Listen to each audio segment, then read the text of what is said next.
Attention! The following review contains sarcastic commentary that may offend hardcore fans of the work of fiction involved. Viewer discretion is advised. Hello and welcome to the Amagi. In today's video, we're going to be going over the Conjuring universe. We're going to cover these videos in chronological order rather than the order they were produced in. So that means today, we're starting with The Nun. Pray for me. We publish a new video every week, so be sure to subscribe to our channel and ring the bell to get notified about our latest videos. The Amagi's reach stretches beyond just this channel, so if you're a fan of us, please consider subscribing to our other channels and following us on all of our social media. Help us to reach our goal of passing 100,000 followers on all of our accounts by the end of the year. And with that out of the way, let's get into the video.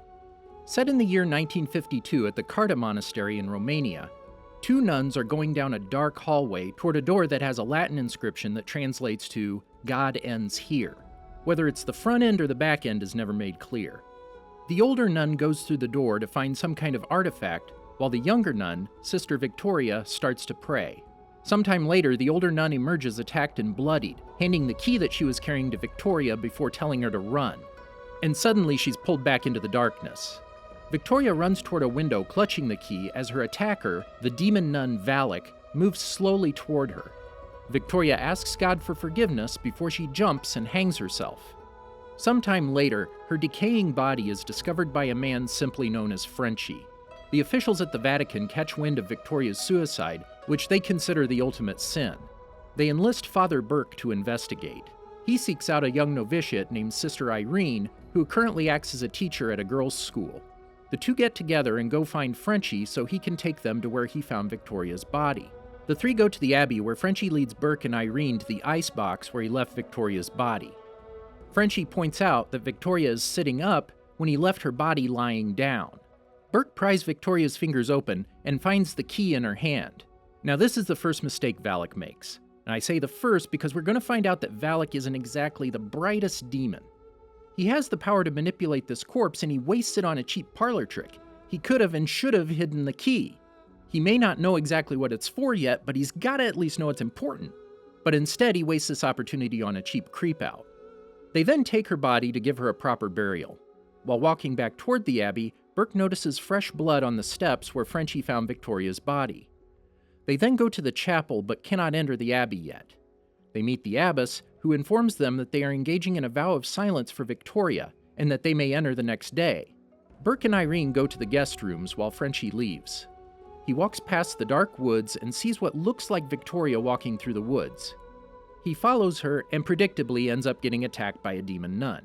It's like all the characters in this movie are jumping at the chance to follow any creepy nun into any shadow at any time. Frenchie picks up one of the many crosses from off the ground for protection and walks away with it. Meanwhile, back at the Abbey, Irene tells Burke about a series of visions she's experienced ever since she was a child, and all of them end the same way, with her hearing the phrase in her head, "Mary points the way." Burke then recalls an incident of his own in France, in which he was summoned to exorcise a young boy named Daniel that had been possessed. Despite Burke's efforts, the boy sustained fatal injuries from the exorcism, and Burke has been racked with guilt ever since. Later that night, Burke is awoken by the sound of music. He goes out into the woods, predictably, and sees what looks like a demonic version of Daniel. The vision comes to life and pushes Burke into a coffin before an unholy force buries him alive. The coffin he's in contains a string that leads to a bell on the surface. It's part of a warning system from medieval times to protect against accidental live burials. Burke pulls the string to ring the bell and alert Irene.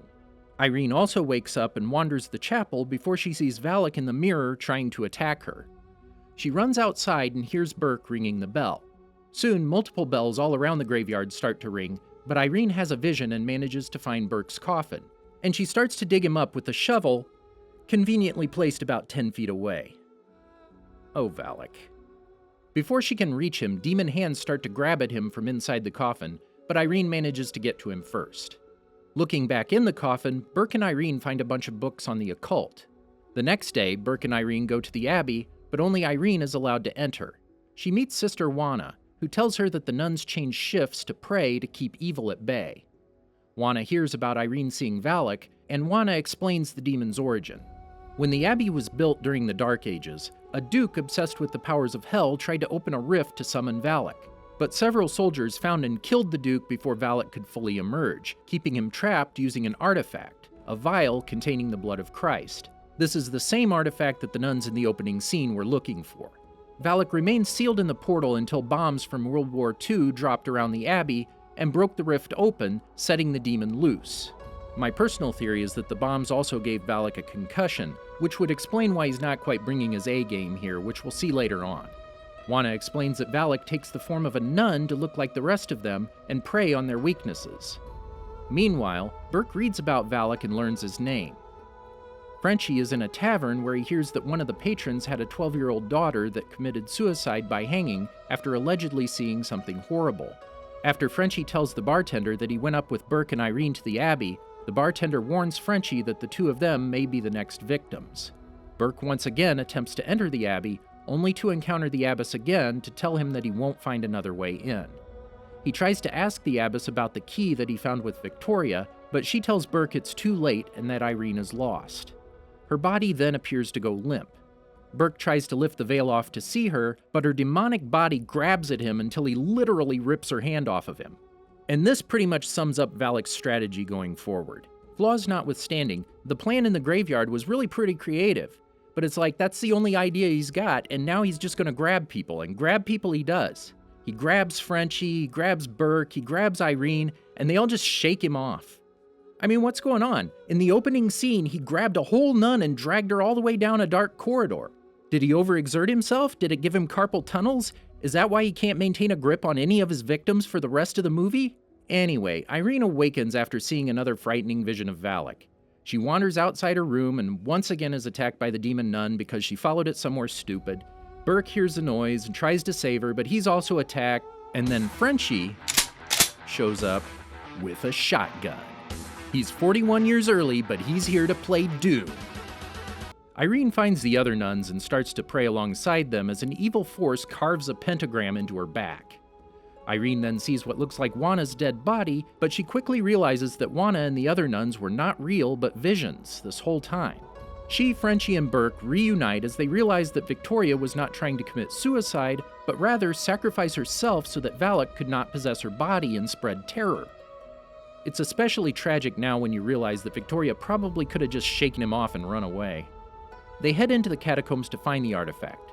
Irene realizes that Mary points the way is in reference to the statue of Mary that literally points the way to where they'll find the artifact. Sure enough, they come across the vial containing the blood after opening its chamber using Victoria's key. Remember, the one Valik left them? He starts to try and possess Irene while Burke is attacked by the demonic Daniel. Irene is briefly possessed, but Frenchie manages to throw some blood on her to free her. Valik unleashes a dark force upon Frenchie and then tries to drown Irene.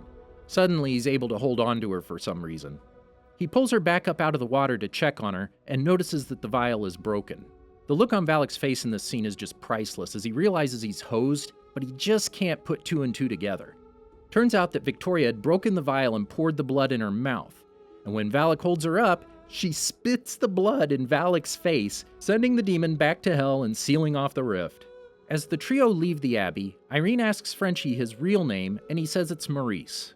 We then see an upside-down cross burned into the back of Maurice's neck. The film concludes with a clip from The Conjuring in the present day, where Ed and Lorraine Warren are giving a seminar on their encounter with the possessed Maurice, who later committed suicide. His contact with Lorraine caused her to see visions, and unfortunately for her, it would not be the last time that she encountered Valik. So is he in the portal? Is he in Maurice? Is he in both? I don't know, but we're gonna see him again, and hopefully he'll have learned something by the next movie. Did you enjoy our video? Be sure to check out these other great videos from the Imagi, and make sure to subscribe and ring the bell to be notified about our latest videos.